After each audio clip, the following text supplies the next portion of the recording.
WHOW on AM and FM and on the WHOW streams. We provide farmers and ranchers with timely insights and information aimed at improving their operations. Join me, Chip Flory, weekdays at 10:06 on Central Illinois Ag Station, WHOW.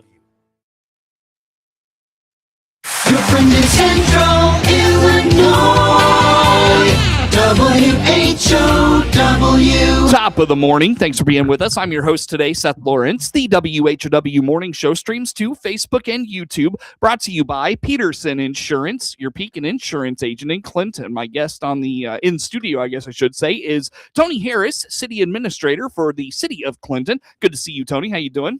I'm good, Seth. How are you doing this morning? I'm doing good. Busy, man. I was just telling you off air. It's just, it feels like my head's spinning right now, but trying to keep up. And sounds like you're doing the same. A lot of city business these days. What's kept you busy? Can I have you pull that mic in front of your face Sure. if you don't mind there? Sure. Thank you. Yeah. Yep. Sorry about that. Right. What's kept you busy lately? What's going on with the city? I haven't talked to you in a while. Yeah, it's been a while. Lots going on. It's exciting. I'm approaching my 1-year anniversary early next month, so Yeah.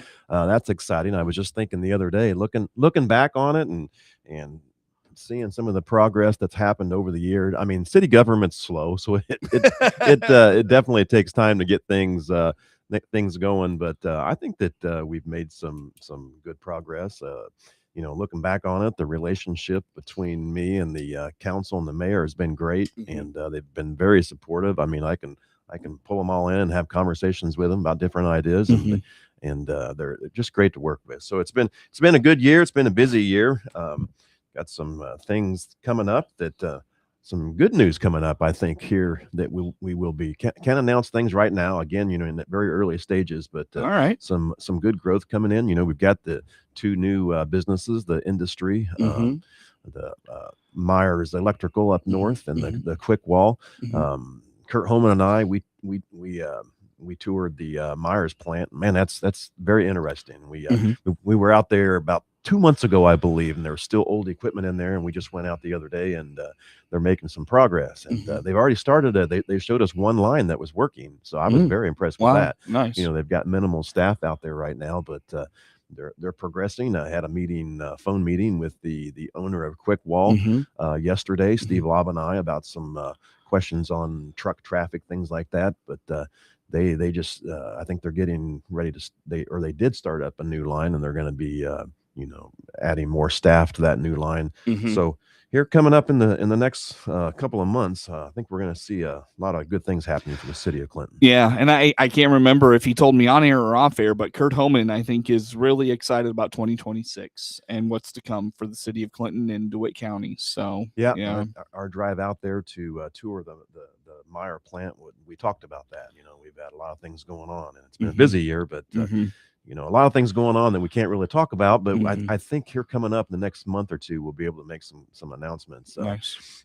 What we keep getting told, we see a lot of good things happening in not just Clinton, but the county of DeWitt and Farmer City, and some of these businesses, they want to be part of that. So they call us, and I've talked a lot about housing, the need for housing, because the growth, the 2 new industries coming to town, and the meta deal with Constellation. We're in a housing crisis, and we need to work on that. Kurt and I we've been working on it. We've been meeting with some developers and getting a plan going there. We're just in the process of identifying some land, and we've made some progress there.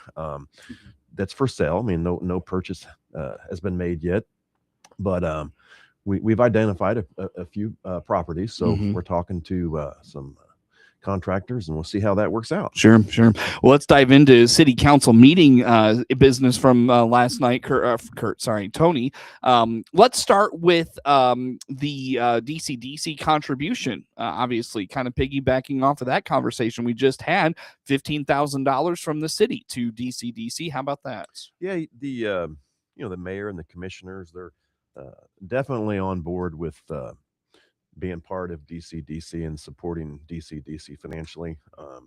That's in my opinion, is a small amount based off the progress that we've made in the city throughout the year. So hopefully, in the coming years, we can up that amount. But basically, that amount is $10,000 is operational cost to support it.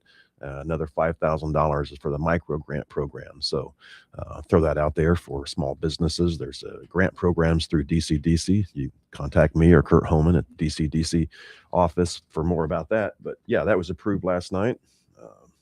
And that's a good thing for the city and DCDC. Moving forward with that. Also, Tony, let's dive into the software and services contract with BS&A. What's this? What's it all about? Why should folks know about this? Okay, so we reached the end of life with our financial software, and that's our treasurer, Clint Lichenwalter. He takes care of that, all of the financial software, and again, he notified the council that software that the city has been using for years now is end of life. It needed to be replaced. So he and I worked together on that project. Of course, the finance side is all Clint, all the treasurer. But while we were working together on that project, going through the mayor's all about this strategic plan and going through that, and one part of that in the administrative section is the trying to get the city more on a electronic format, like building permits, business licensing, things like that, where if the new house is going to be built, or if someone's putting up a fence, they can, instead of coming to City Hall and filling out paperwork, we're trying to get it all online, electronic. So someone could sit at home and do an application for a building permit. So with that being in the strategic plan and knowing that's what the goal is for the city of Clinton, I worked with Clint through his process of finding a new financial package software, and it just made sense. My philosophy is, if we can get everything under one project, where you're not, like we have a software program here, a software program here, another one over here, where if there's issues, we're calling different people. It makes sense to partner citywide with some of these software packages. So there's one company to call if something goes wrong. And they all kind of work together. Sure. So working through that side of it, and me knowing that the part of the strategic plan is for the building permits and business licensing, things like that, we were able to put that all in this one software program. So gotcha. So that it was just approved last night. So I would say early next year we'll be working toward, the biggest piece of it is the financial side of it, and trying to get the old software, the data migrated over to the new one is going to take some time. So I would say the first part of next year we'll be working on that, and hopefully by spring or summer we'll have it ready to go with online permitting and things like that. Sure. So, Gotcha. Again, Tony Harris is the city administrator for the city of Clinton. Let's talk about the International Property Maintenance Code and adopting that. This sounds, sounds important, I guess. What is it? It is important. We worked all year with the planning commission to develop these codes. Now these codes aren't new. The actual International Property Maintenance Code was never officially, I take that back, it was officially adopted by the council years ago. There's four codes that we had to renew because the codes were over 20 years old. The state of Illinois required that. So we worked our way through the planning commission for the I think most of them are the 2023 codes, and one of them might be the 2024 code. But it basically just gives guidance on building homes and maintaining homes. In a nutshell, that's what it is. Again, the state of Illinois requires it, that we update those. So that's what that's all about. Now the one they approved last night, the International Property Maintenance Code, that's the one, you've heard me talking a lot about, trying to clean the city up and taking down some of these abandoned buildings that have been standing for years. That's what gives us sort of the authority to kind of regulate those things. And if there's homes that causes some safety issues, there's a lot of language in that property maintenance code that gives us the authority to take care of that either by tearing it down or making the homeowner do the necessary repairs to make it safe. Okay, gotcha. So it's important, and that that was just approved. So by January 1st, all those new codes will be in place. All right. So and that just goes right into city code then, it sounds like. So It's all it's all adopted through the city ordinance. all right. Yes. All right, very good. Well, I'll tell you what, Tony, rather than continue to dive into things and start something we have to interrupt, let's break here, come back with some more. Best way for folks to learn about City of Clinton. I think our website is the best place, and that is www.clintonillinois.com. And if you search us on Facebook, Clinton, Illinois, we'll be on Facebook as well. Very good. Tony Harris, City Administrator for the City of Clinton, our guest in studio. We'll take a break. More to come with Tony on the morning show. WHOW. Over the years, Longview Community Bank has built up quite a business, and it's all thanks to you. Longview Community Bank feels that it is an appropriate time during this holiday season of peace on earth to thank all of you for your goodwill to them. Have a wonderful holiday from your friends at Longview Community Bank, with 3 convenient locations in DeWitt, Logan, and Ford counties. Your trusted partner in hometown banking. We are proud to continue investing in rural Illinois. Looking to improve your soybean yield and profitability in 2026? Don't miss this year's Field Advisor Forum, Seeding Success 2026. Join the Illinois Soybean Association on January 15th at the Atkins Golf Club at the University of Illinois for a day filled with agronomic insights, on-farm research, panel discussions on crop production strategies, and much more. Attend in person or online. Register for free at fieldadvisor.org, then click Attend. Funded by the Illinois Soybean Checkoff Program. Extra model year savings are available. This is Scott Baum from Baum Chevrolet Buick in Clinton and Farmer City. Yes, we have 2025 Silverados with extra savings as well as a few other models now. See our 2026 Silverados in regular cabs, double cabs, and crew cabs in gas or diesel. We also have a good selection of the all-new redesigned Chevrolet Traverse. Chevrolet, together, let's drive. See all our inventory at bombchevybuick.com right from the start.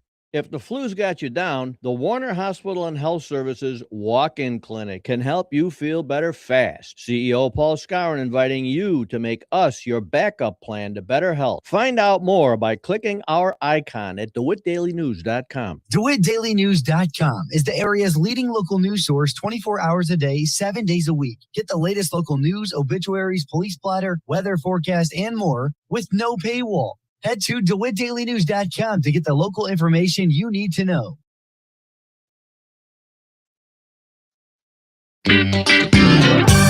Your friend in Central Illinois. WHOW. Once again, a good morning. Thanks for being with us. I'm your host today, Seth Lawrence. The WHOW Morning Show streams to Facebook and YouTube, brought to you by Peterson Insurance, your Pekin Insurance agent in Clinton. My guest in studio, Tony Harris, City Administrator for the City of Clinton, following up the Tuesday night Clinton City Council meeting. Tony, one thing I want to ask about, and I had this thought in the first segment, you touched on the strategic plan, and I know the mayor's been in here and had said, she, towards the end of the year, the start of 2026, she wanted to start to have some kind of concrete plans for things like the water tower, for a new city hall, fire station, all those things. What's an update there? Are we close to anything with some of those? We are on a location for the water tower. That's going to be located right behind the old Doc Allen buildings that we just recently tore down. I believe it's going to be on the south side of the alley there. So that's being worked on now. And part of one other thing on the agenda, might have been last month's agenda, or maybe it's new business. It's the funding for the new water supply loan program. That's all part of that water tower. So that's been identified. And, okay. Construction will be starting early next year as well on that. Oh, really? Wow. Yeah. So locations for the fire department, city hall, and police department, that's a little more challenging. We have been, the mayor and I have been working very closely identifying locations. We do have some locations identified, just nothing that that the council's actually voted on. We've got one location that we're very interested in. However, there's some concerns about there's already some concrete there. And there's already a building there that we thought maybe we could rehab. So we've got engineers working on that right now, directing us as to how to proceed with that.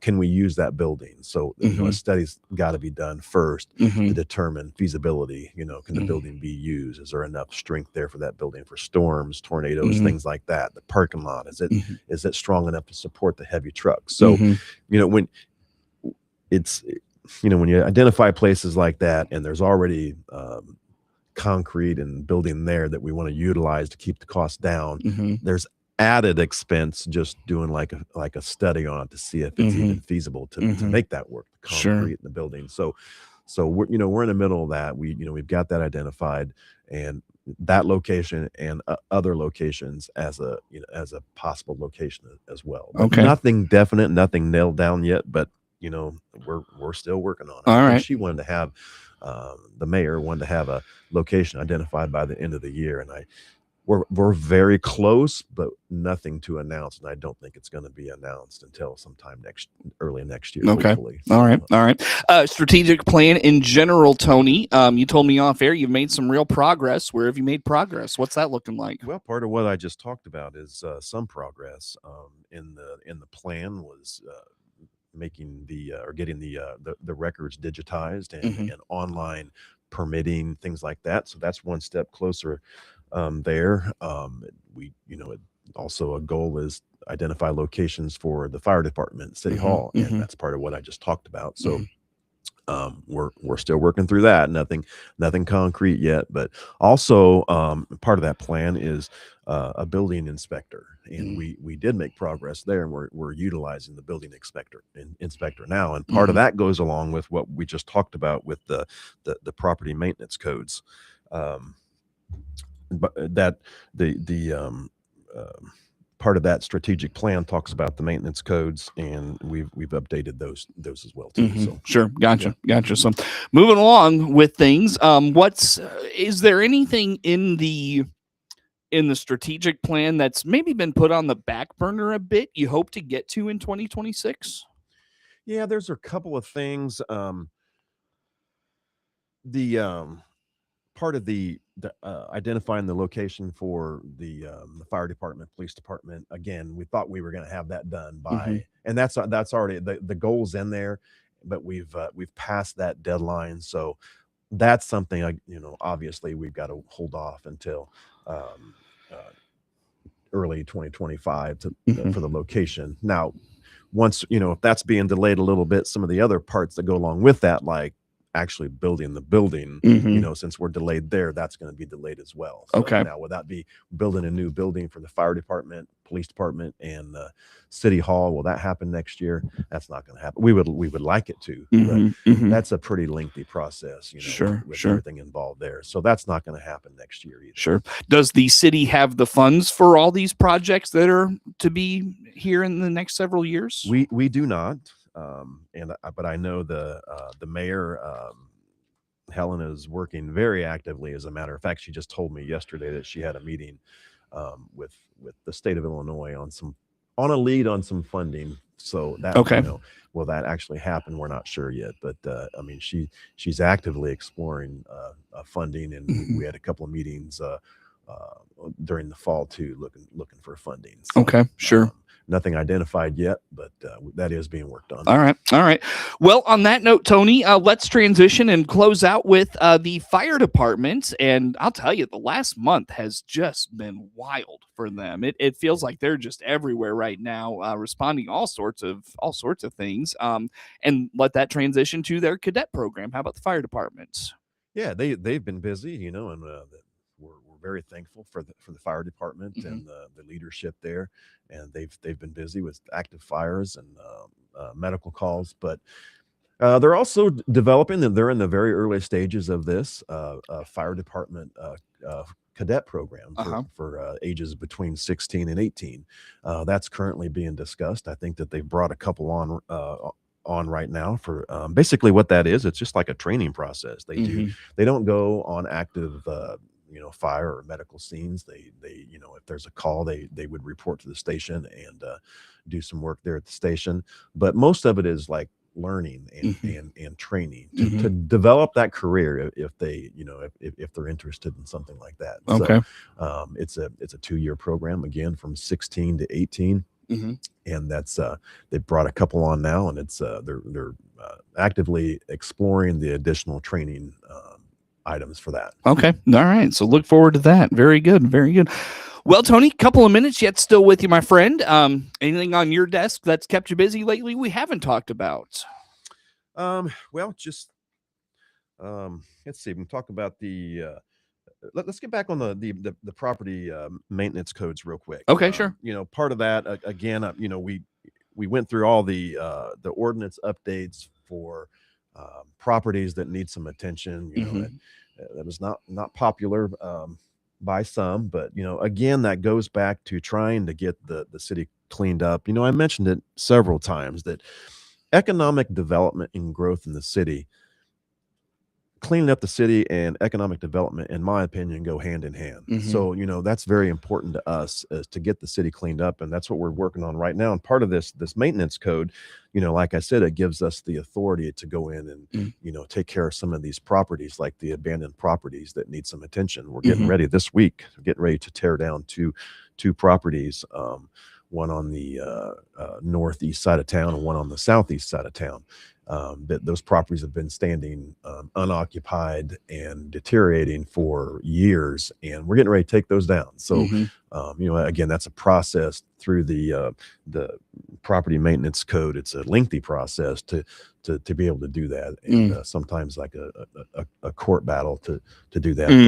But again, for the safety of the citizens of Clinton and sanitation, those need to come down, because they've been standing and are definitely an eyesore for several years. Gotcha. Very good. So, very good. On that note, Tony, Merry Christmas to you and yours. Merry Christmas to you, Seth. Thanks for coming out and talking with us today. Tony Harris, City Administrator for the City of Clinton, our guest in studio. The morning show streams to Facebook and YouTube, brought to you by Peterson Insurance, your Pekin Insurance agent in Clinton. Network news comes your way on the WHOW Morning Show.